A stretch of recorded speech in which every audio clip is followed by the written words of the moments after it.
오늘 헌재 결정에 대해 일본 정부는 이미 4년 전 박근혜 정부와 최종적이고 불가역적인 해결에 합의한 만큼 그 합의를 착실히 이행하라는 기존 입장을 그대로 반복해 놓았습니다.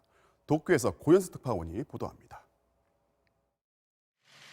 공식 반응은 내놓지 않았지만 일본 정부는 박근혜 정부와 맺은 위안부 합의가 최종적이고 불가역적인 해결이라는 기존 입장을 되풀이했습니다.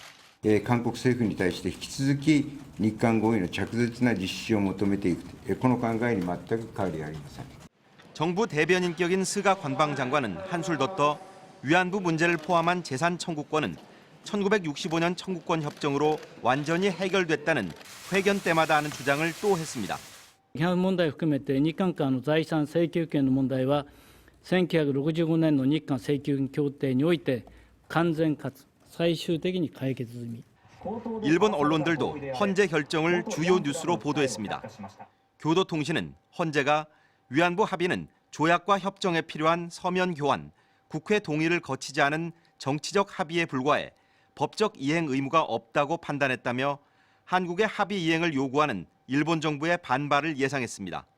반면 우익 산케이 신문은 강제징용 판결로 극도로 악화된 한일 관계에 한국 사법부가 다시 악영향을 주는 사태는 회피했다며 각하 결정의 의미를 해석했습니다.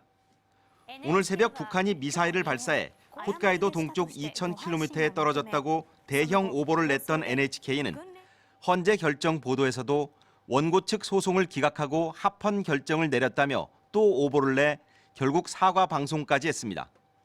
일본 정부가 입장을 바꾸지 않는 가운데 일본에서는 이번 헌재 결정이 한일 관계에 또 다른 변수가 되지 않을지 관심이 모아지고 있습니다.